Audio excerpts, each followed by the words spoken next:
അണ്ണാ ഒന്ന് നോക്കട്ടാ. ഓർമ്മ പതിയെ വീട്ടിൽ വെള്ളം ചോരാ. ചേച്ചി കുടിക്കാൻ കുറച്ച് വെള്ളം തരും. വെളി പൈപ്പ് ഉണ്ട്, അതിൽ നിന്ന് എടുത്തോ. വെള്ളം എടുക്കാൻ പാത്രം തരൂ. പണിക്കാർ വെള്ളം കുടിക്കണ കുപ്പി ഇവിടെ കിടപ്പുണ്ട്, അതെടുത്തോ.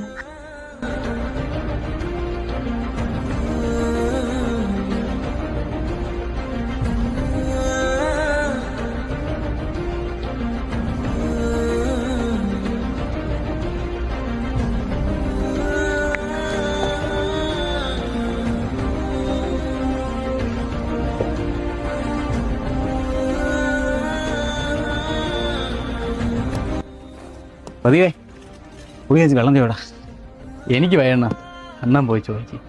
അമ്മ കുടിക്കാൻ കുറച്ച് മക്കളെ ചായ ഓടി കുടിക്കാനുള്ള വെള്ളം മേശപ്പുറത്തിരിപ്പുണ്ട്.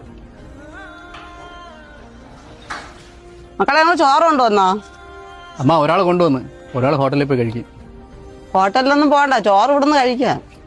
അയ്യോ അന്ന് വേണ്ടമ്മ, അമ്മയ്ക്ക് ബുദ്ധിമുട്ടാകും. ജോലിക്ക് തന്നെ വെള്ളം പോലും തരാത്ത വീടുകളുണ്ട്. ഇത് എൻ്റെ കൂടുതലാണ്. എന്തായാലും ഞാൻ എൻ്റെ മക്കൾക്ക് വേവിക്കണം. അതിൽ നിന്നൊരു പങ്ക് തരണേന് എനിക്കൊരു ബുദ്ധിമുട്ടും ഇല്ല.